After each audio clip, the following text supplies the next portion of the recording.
Part 3, Chapter 6. The journey begins. Jesus, accompanied by his apostles, began traveling around Galilee preaching. You may be wondering, how could he afford to do this? He had patrons that funded his work, all of whom were women, and most of whom didn't stick around very long. Mary Magdalene was the exceptional exception. Not only did she provide the majority of the funding for the mission, she joined them in it. She was the greatest and most trusted of the 13 apostles. But one day, some pope got her confused with a different woman, and now most of you probably think she was a prostitute. That's not to say I have anything against prostitutes, but Mary Magdalene was not one. Her fortune came from being the childless widow of a wealthy man. The other two most significant donors were Joanna and Susanna. They both had living families and plenty of responsibilities to go back to, so they contributed to the cause, then went about their business. Jesus met Mary Magdalene fairly early in his campaign. When he and his entourage arrived in Magdala, they were surprised to discover their reputation preceded them. Jesus felt a small tug on his skirts and looked down to see a small girl staring up at him. "Are you him?" she asked. "Who do you think I am?" Jesus replied. "You're the man who can fix broken people," she said. Jesus felt awash with satisfaction, relief, and pride at the child's summation. Squatting to her eye level, he asked, "Do you know a broken person?" The girl nodded and pointed. "Mary, who lives 3 houses that way? Daddy says she's got 7 demons in her." "I'll see what I can do," Jesus smiled, tussling her hair. He stood, flashed his comrades an excited grin, then headed off to the indicated abode. It was a large, well-appointed house that screamed of wealth and had probably been meticulously maintained until quite recently. Jesus strode up to the door and knocked loudly. There was no answer. The door was unlocked, so he took the liberty of poking his head inside. "Hello?" Jesus called into the darkness. "I heard someone here might need my help." "You heard wrong," moaned a woman, Mary Magdalene, of course, from somewhere Jesus couldn't pinpoint. "You can't help me. No one can." "Are you alone?" he asked. She replied with a heavy sob. Jesus tentatively stepped all the way into the house and closed the door behind himself. "I let myself in. I won't hurt you. I only want to help." "Who do you think you are? Go away!" shouted Mary. There was a sound of a bottle breaking against a wall. Jesus boldly opened the door to a room and had to swiftly close it again to avoid being hit by another bottle. "I might be able to help," he told her through the door. "I'm good at fixing things, and I'm a healer." "You're Jesus Nazarene," she realized. "And you're Mary Magdalene," Jesus replied. "Now that we know each other, may I come in?" She paused before saying, "All right." Jesus opened the door again and stepped into the room. It was a bedchamber that Mary apparently hadn't left in quite some time. She wore mourning clothes with more than one wine stain. Her long dark hair was matted, and her skin was sickly pale. In better days, she was quite pretty, with flowing locks and a healthy glow, but that day she looked like a banshee. "So," Mary asked ungracefully, "what can you do for me?" "Well," Jesus replied carefully, "what ails you?" "My husband's dead," she said matter-of-factly, "and I'm too depressed to leave this bed. Not that I can get very far with my bum leg. The wine stopped drowning out the voices at night, but none of that even matters because you aren't really here." "Oh, in that case, I'll trouble you no further," Jesus smirked, taking a step towards the door. "Wait," Mary implored. Jesus paused and looked at her expectantly. "Oh, never mind," she said distantly. Jesus frowned and quietly left the house. His apostles were in search of accommodations, so the street was empty. He silently prayed, "Nick, I need help." Nick appeared in a flurry of shadows, wearing a shirt with an exclamation point on it. He'd violated a slew of security protocols to get there quickly. Nick looked around pointedly and asked, "With what?" "Sorry to trouble you," Jesus said. "An ill woman won't let me heal her." Nick shrugged. "So don't heal her." Jesus gave him a look of quiet desperation. The seraph was confused at first, but then realization dawned on him and he had to bury a grin. "Do you like her?" Jesus shrugged noncommittally, but his cheeks reddened. "Got it," Nick grinned. "It's not what you think," Jesus mumbled. Sure. So, what's wrong with her?" I don't know, Jesus admitted. I hear she's possessed by 7 demons. Nick scoffed.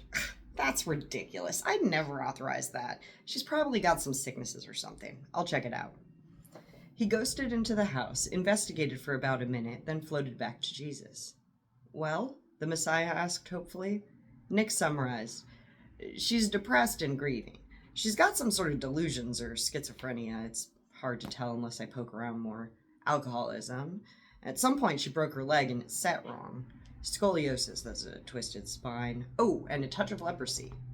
Jesus' eyes widened and he wiped his hands on his robes instinctively. Nick chuckled. You're fine. You got immunity boosters the same time as healing powers. Basically, you're not going to get sick anymore, and your injuries will heal a little faster. Neato, said Jesus, looking at his hands with newfound interest. You can still die and get injured, so don't do anything stupid, the archangel cautioned. Jesus rolled his eyes. You sound like my mom. Nick grinned. Ouch. But seriously, it looks like you got it covered with this woman. Your healing abilities can handle most of it. You just got to convince her to let you heal her, and I'll be real disappointed if you can't pull that off. But how can I heal her grief? Jesus wondered. Nick nodded. Yeah, that's the hard one. The only known cure for grief is a combo of time, love, and acceptance, and even then, it's not gone so much as diminished. You'll get there. What makes you so sure? Asked Jesus. Nick laughed. You kidding me? Jesus, you're the king of love and acceptance. All you need now is a little more time with her. Jesus grinned enthusiastically. You're right. Nick was struck by how young the Messiah still was. Jesus had only made 30 trips around the sun, and here he was, already a beacon of hope. Guiding a Messiah is hard work. It takes patience and diligence to nurture a soul throughout their lifetime. Most Messiahs become revered gurus and live well into their 80s or beyond. And yet, Nick couldn't help feeling that the other shoe had yet to drop. After several months of traveling and spreading the word, Jesus was deeply exhausted. By the time he and his friends got on a boat, he'd forgotten the last time he laid down. He curled up in the back and fell asleep instantly. He didn't even wake up when the wind picked up and the boat started rocking. At the same time, Nick was in hell, meeting with a group of demon motivational coaches. It just seems like we're encouraging bad habits, one of the demons argued. No, we're encouraging good habits, the devil reminded them gently. Even if an assignment seems bad, it's always for the greater good. They gotta tackle real issues or they won't learn how to... Ooh. He trailed off when he realized he was in the blue void, staring into a round, long-lashed eye. God had manifested as an absurdly adorable baby elephant. They flailed the trunk around playfully and gave him an unmistakable smile. Nick grinned. Hey, God, what's up? Your next assignment, they told him. Nick felt his good mood shatter. Do not despair, said the Almighty, stomping their feet happily. This one is easy. It lacks moral ambiguity. Oh, really? Yes, God replied. It is related to your Messiah assignment. Jesus rapidly approaches an inopportune death. You must rescue him. Make it his next miracle. What? Nick exclaimed. He found himself suddenly on Earth, floating above some threatening waves. They weren't threatening him, but they were certainly threatening the small rowboats stranded in their midst. Somehow, Jesus was still asleep. His apostles were starting to panic. Rabboni, wake up, pleaded Mary Magdalene, shaking him awake. Rabboni, Hebrew for teacher, was her nickname for Jesus. The Messiah awoke with a start. The boat was in imminent danger of capsizing. Nick appeared beside Jesus and urged, Yell at the storm to stop. Now! Jesus scrambled to his feet, threw out his arms dramatically, and commanded, Stop! Nick stopped the storm with a flick of his wrist. The wind and waves died down eerily, and Jesus' apostles wondered what kind of man they were traveling with. Later, when they were back on land and his friends were asleep, Jesus let himself feel. He curled into the fetal position and trembled. Nick, who hadn't left his side since the storm, reappeared beside him. Did I almost die? Jesus asked. No, the archangel told him firmly. You're not going to die before your time. I won't let you, and God won't let me let you. Trust me, you got plenty of work to do before then.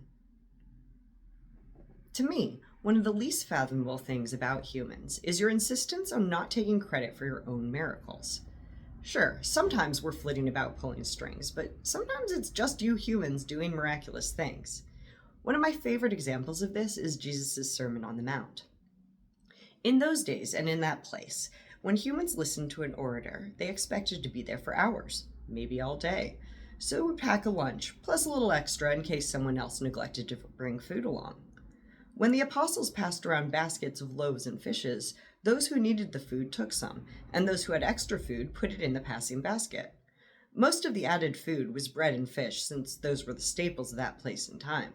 The crowd gave so much that the apostles ended up with more than when they'd started. The truth of this doesn't degrade the miracle. In fact, it makes it a much more powerful one. One human stood up and talked about how great it would be if everyone was a little kinder to each other, while his listeners spread generosity and kindness to the thousands of strangers around them. That's how Jesus saved the world, not by having divine powers, but by teaching humans to give more and take less. He inspired, and still inspires, people to offer more charity than was needed. Not many people can perform such a spectacular miracle at that scale, and Jesus did it without the communication technology of your time. After the Sermon on the Mount, Jesus sent his apostles out on the lake and sent his other disciples home.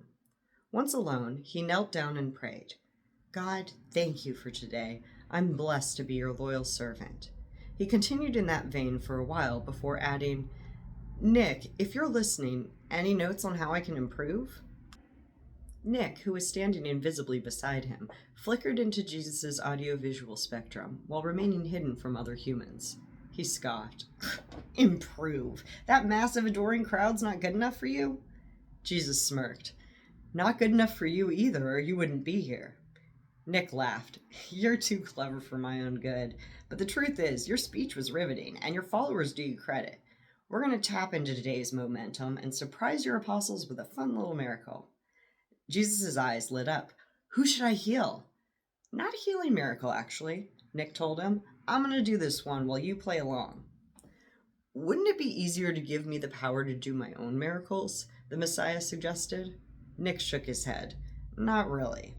Giving messiahs too much power never works out.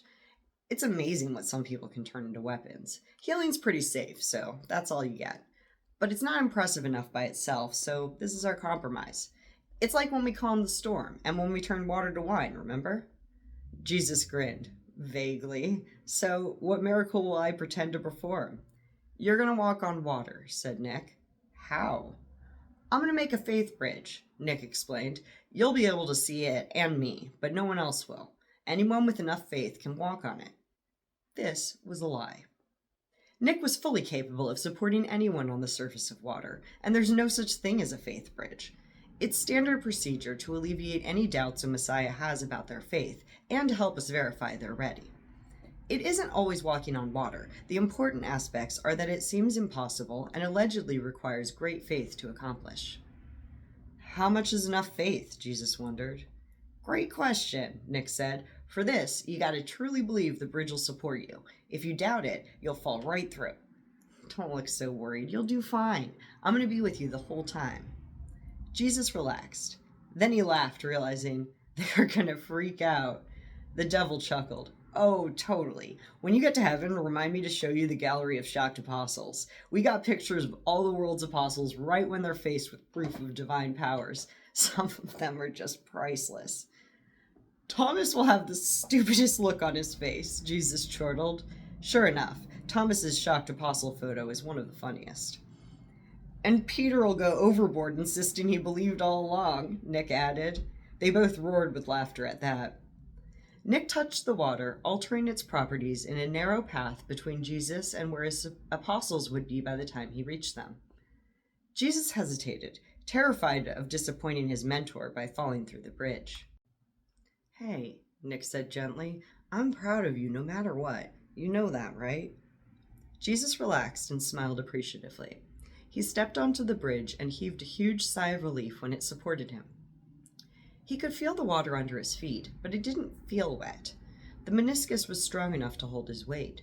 It was a little bouncy, like a cork floor. There had been waves, but Nick stilled the water to prevent tripping. Jesus walked with increasing confidence across the lake. In the boat, John pointed a trembling finger at the eerie figure approaching them and wailed, "Ghost!" The rest of the apostles turned rapidly to look. Good thing some of them were fishermen and managed to keep the boat from capsizing with a sudden weight displacement. "Don't worry, it's only me," Jesus called out calmly.